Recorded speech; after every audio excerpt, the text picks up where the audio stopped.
A famous preacher of a century ago once said, "Gratitude is the world's greatest medicine.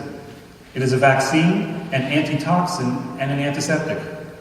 Like a vaccine, it can stop the invading illness of a disgruntled, discouraged spirit.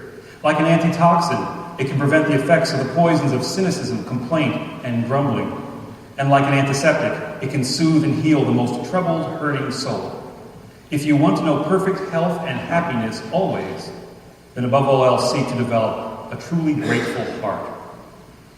Developing a truly grateful heart. This is something of what I'd like to reflect upon this evening. Tomorrow we once again celebrate the Thanksgiving holiday, and as with all the years before, we'll probably once again repeat the drill. Travel over the river, through the woods to grandmother's house or wherever.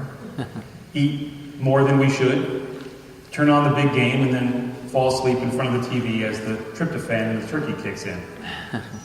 It's a great holiday, but a holiday which, let's be honest, as with virtually all celebrations in our modern culture, has lost much of its original intent. Plainly stated, there generally isn't a lot of Thanksgiving going on at Thanksgiving.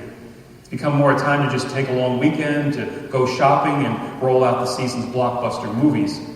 No wonder many people nowadays call this holiday Turkey Day rather than Thanksgiving, because the menu has risen to greater prominence than expressions of gratitude and appreciation.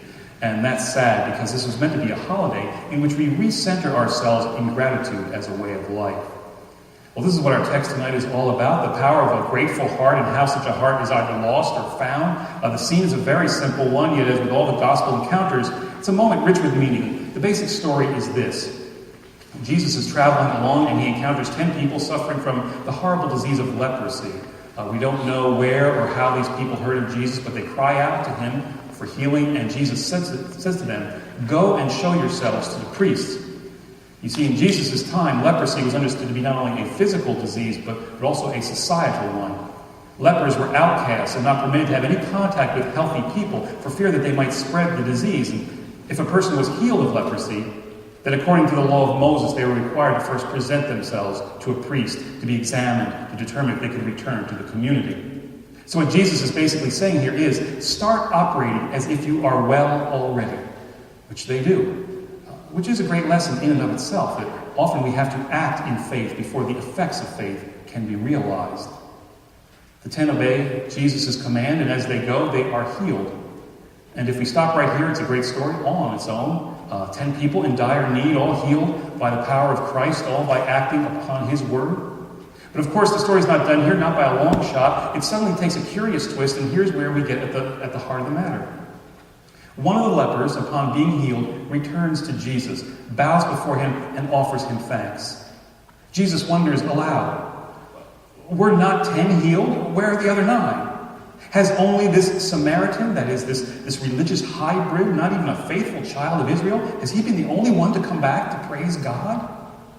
Jesus knows that he's worked more than just one miracle today, and for some who should know better. But whatever, looking at the man, he says to him, "Get up and go on your way. Your faith has made you well." A seemingly somewhat odd statement. We're not all 10 made well? That's what we've just been told. Well, this phrase, "your faith has made you well," can also be translated as "your faith has saved you," or literally, "your faith has made you whole," or made you complete. The inference being that the other 9, by not returning with thanksgiving, have somehow lost something, come up a little short of what this one man has received from Jesus. Even more specifically, that what Jesus is saying here is that while all 9 were physically healed, this one man, through capping his physical healing with gratitude, has experienced something more profound. He's moved to a deeper level. Not just physical healing, but spiritual completeness. Gratitude as the crowning component to true spiritual wholeness. The big question of the whole text then being, as Jesus himself asks, where are the other 9?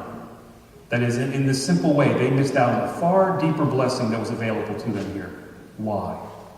And are we, the reader, in danger of doing the same? I'd like to consider a couple of possible reasons why the other 9 didn't return and give thanks, and what this teaches us about the way thankfulness often slips from our lives and what we need to do about it to develop truly grateful hearts. I'd like to consider 3 possible scenarios, 3 options. Option number 1, perhaps they didn't notice that they were healed. In verse 15, we're told, "Then one of them, when he saw that he was healed, turned back, praising God with a loud voice. We know that at least this one saw that he was healed. But what about the other 9? Could they perhaps have failed to notice the same? It seems pretty hard to believe. I mean, leprosy is a very painful, very visible disease. How could a person possibly miss its removal? How could one be the recipient of such an overwhelming blessing from the Lord and not be aware of it? It doesn't seem possible. Or does it? I once knew a man who had been a widower for about 4 years. And he and his late wife had been very close. They had a great marriage of about 45 years. And he missed her terribly, although he was doing pretty well at moving on. Well, one day while we were talking, my daughter Samantha, who at the time was about 4 years old, she came up and asked me a question. And I answered her question, and she turned to leave. But when she got about 6-8 feet away, she suddenly turned back and sort of spontaneously came up and just gave me a big hug around the knees and then ran off. Observing this, the man said to me, "Do you know how fortunate you are?" And I said, "Yeah, I know. She's a great kid." And he replied, "No, I don't mean just that. I mean, you probably get hugged every day, right?" I nodded affirmatively. And he said, "Well, since my wife died, I sometimes go for weeks without any human contact." To me, it was nothing special, just a normal life. To him, it was life itself. It doesn't seem possible that someone could be the recipient of such overwhelming blessing and not be aware of it. Yet we all do precisely this very thing every single day. I believe it's very telling that the healing in our text tonight took place, so we're told, as they went. That is, it seems this wasn't some dramatic, instantaneous miracle, but rather something that just sort of happened to them gradually as they journeyed along. And maybe this is meant to point us toward the first great lesson for us here. To remember, to be aware of the blessings that just come to us as we go. The ordinary blessings that come to us as we go about our lives, they're always just there. That there are so many everyday blessings all around us, always that we overlook, that we take for granted. But the truly grateful heart takes nothing for granted. Our first problem is that we just don't notice the gifts that are ours always as we go about our way. And why does this happen? Well, because all too often we allow familiarity to breed contempt. It's like, have you ever heard the story of a woman who wanted to do something nice for her neighbor? One day, Mrs. Jones decided that she wanted to do a kindness for her neighbor, Mrs. Smith, and so she baked a pie and carried it next door. When Mrs. Smith opened her door, she was surprised to see Mrs. Jones holding the pie. She replied, "For me? Oh, thank you so much. You just don't know how much I appreciate this. You're so thoughtful for doing this. Thank you. Thank you." Because Mrs. Smith liked the pie so much, Mrs. Jones decided to bake another pie for her next week. When she took it over, Mrs. Smith opened the door and said, "Thank you so much. You are so kind." When she took another pie over the following week, Mrs. Smith this time simply said, "Thanks." Mrs. Jones took another pie over the next week, and Mrs. Smith responded, "You're a day late with this pie." The following week, she baked her another pie. This time her neighbor said, "Try using a little more sugar and don't bake it so long next time. The crust has been a little hard lately, and I'd really like cherry instead of apple, okay?" Well, the next week, Mrs. Jones was so busy she was unable to cook for her neighbor. When Mrs. Jones passed her neighbor's house on the way to the store, Mrs. Smith looked out the window and noticed she wasn't carrying a pie. She stuck her head out the window and yelled, "Hey, where's my pie?" Mrs. Jones replied, "Maybe next week." But somehow, she never again found the time to cook for her neighbor. It has been said, hem your blessings with gratitude, lest they unravel. First step in developing a grateful heart that creates healthy, empowered living is to make a point to notice the blessings that are around us always, that come every day simply as we go on our way, to take nothing for granted. You want a truly grateful heart that fills every single day with joy? It's very simple. Then first, every day, choose just one simple, everyday thing. It may be a good cup of coffee in the morning, or a bright sunrise, or the love of a pet curled up in your lap, whatever. Just stop and give thanks to God for that thing. Take nothing for granted. One author writes, "The day had not started out well for a certain woman. She had overslept and was late for work. Then some things happened at the office that only contributed to her harried condition. By the time she reached the bus stop for her trip home, her stomach was tied in an intricate knot. As usual, the bus was late and packed, and she had to stand up. The bus started, stopped, turned left and right, pushing and pulling her in all directions. The day wasn't improving even as it was coming to an end. Then she heard a man's voice up front proclaim, 'Beautiful day, isn't it?' Because of the crowd, she couldn't see the man, but he continued to comment on everything the bus passed that added to his joy. A church here, an ice cream store there, a baseball diamond here, a library there. The atmosphere in the bus grew immediately more carefree, as did the woman's heart. The man's enthusiasm and joy was so winsome that the woman found herself smiling. When the bus reached the woman's stop, she worked her way through the crowd to the door. As she did so, she glanced at the tour guide, an old man wearing dark glasses and carrying a white cane.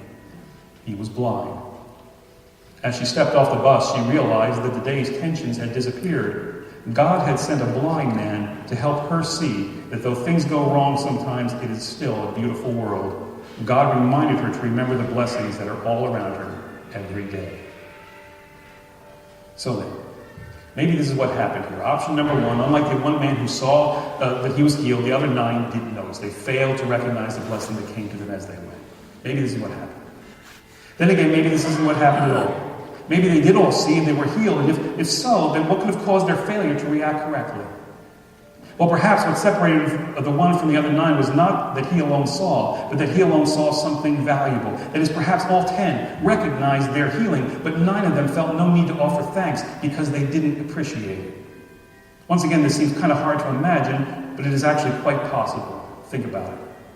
Maybe the 9 thought this healing was simply something they deserved, something that was owed them. They had undoubtedly spent many years suffering with this terrible disease, this while they had witnessed many of their neighbors living happily and in perfectly good health. Why should someone give thanks for simply rising to the level of everyone else? And so Jesus healed them. That's his job. That's what he does, right? If God loves us, of course God should heal us, right? If he really loves us, he should never have even let us get sick in the first place, right? Even with this healing, look at all the years they've lost. They're still behind everyone else. Sound at all familiar? How can I be thankful with all the problems in my life? Yes, some good has happened, but look at all the bad. Why do things seem to go well for others, but not for me? Why me? How often when we receive a blessing do we fail to appreciate it because we're all hung up on what is still not right, on what others have that is better, or what has not gone the way we wanted it to? And ingratitude born not only of a certain sense of entitlement, we don't appreciate what we have because we believe we're somehow owed something better. And even more, an ingratitude born of simply not desiring God. We don't appreciate what we have because all we care about is what we get, not the one that gave it to us. That is, we're constantly focused on what we're receiving, not the one offering it. Once again, think about the way this text plays itself out. It's very interesting. 10 come to Jesus with a request. 10 receive. Only 1 returns to have personal contact with Jesus, while the other 9 just take from Jesus and go on their way. The 1 is praised while the 9 are questioned.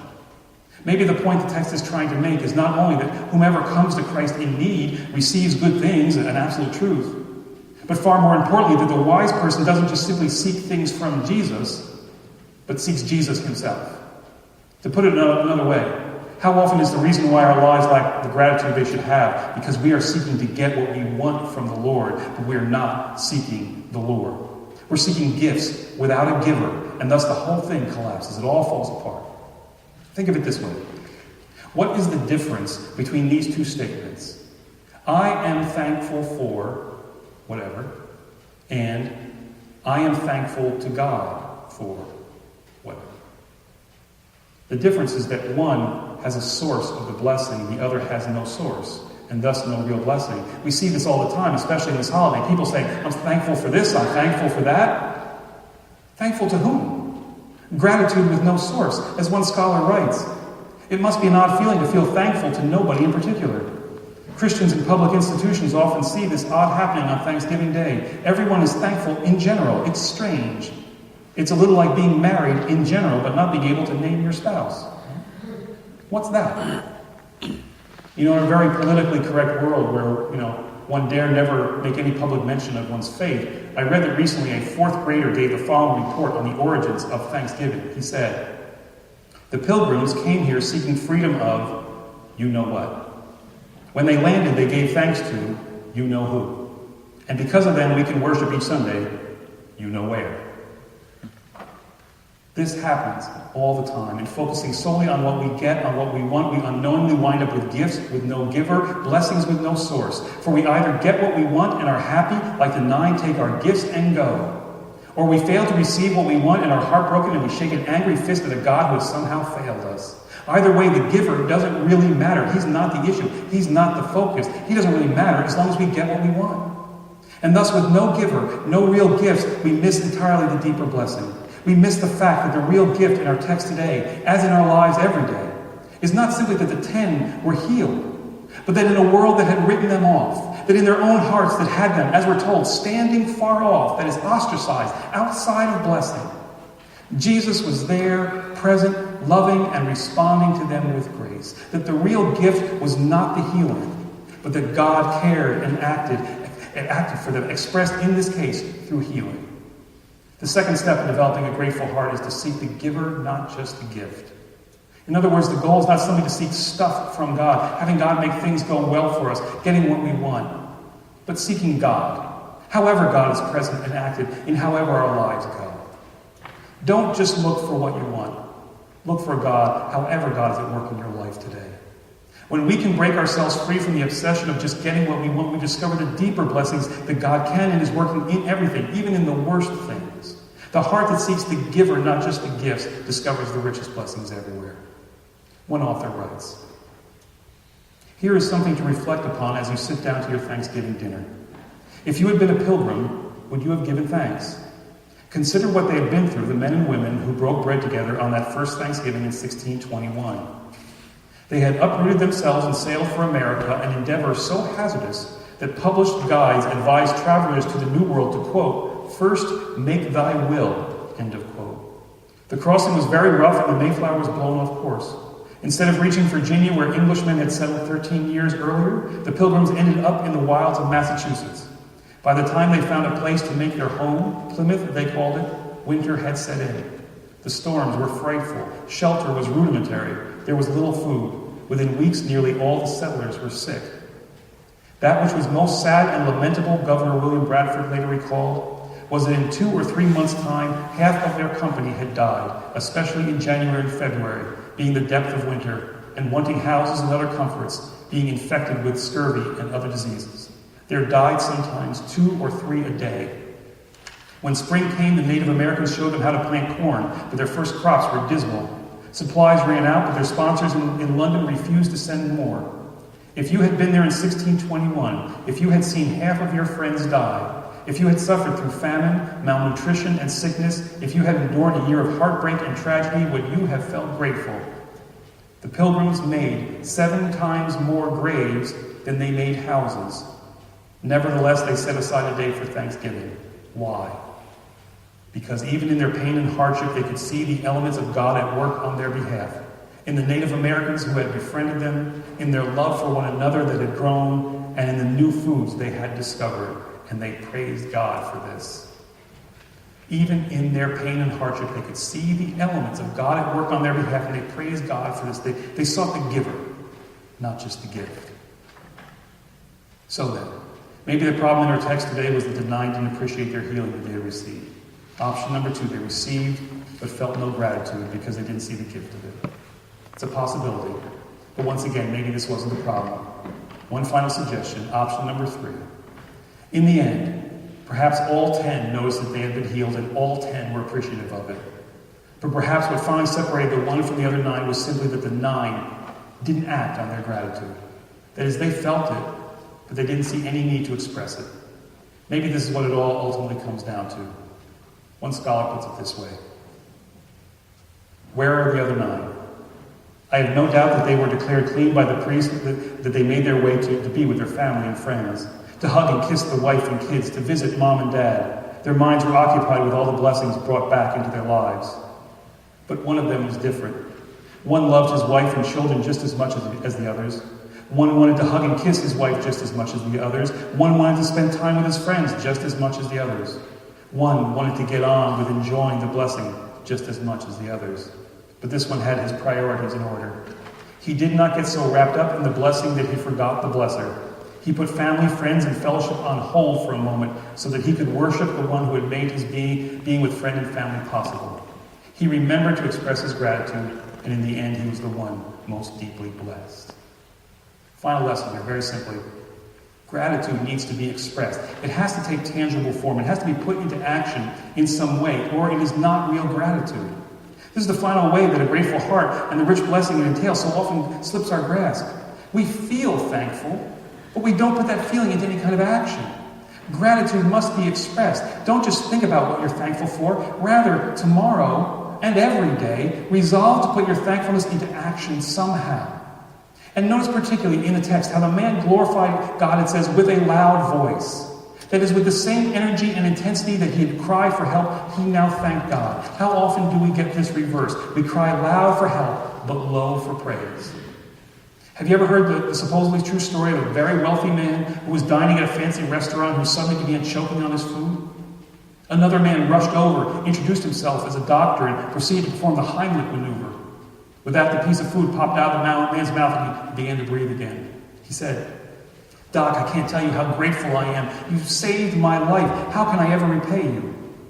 And the doctor smiled and replied, "Well, I'll settle for 1/10 of what you were willing to pay when you were choking."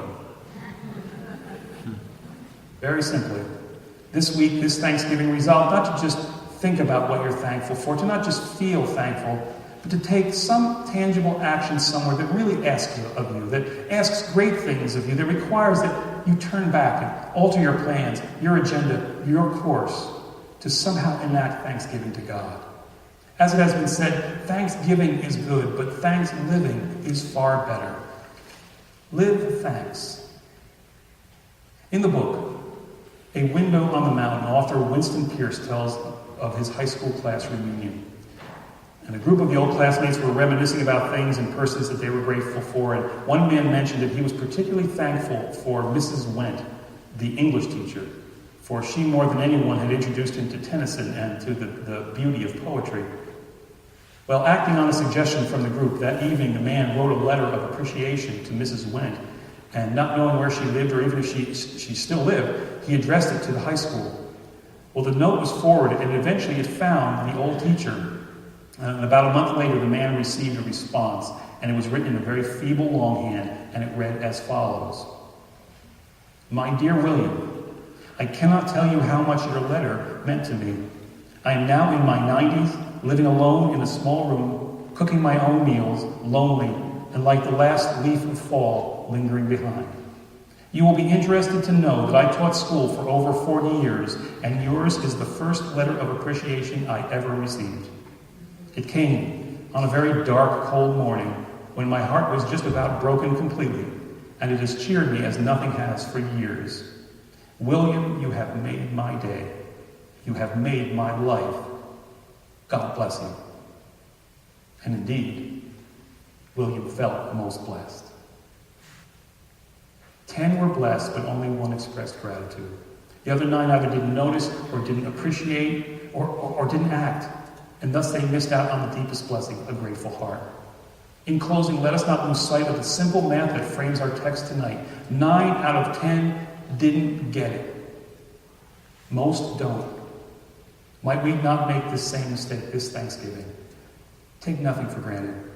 See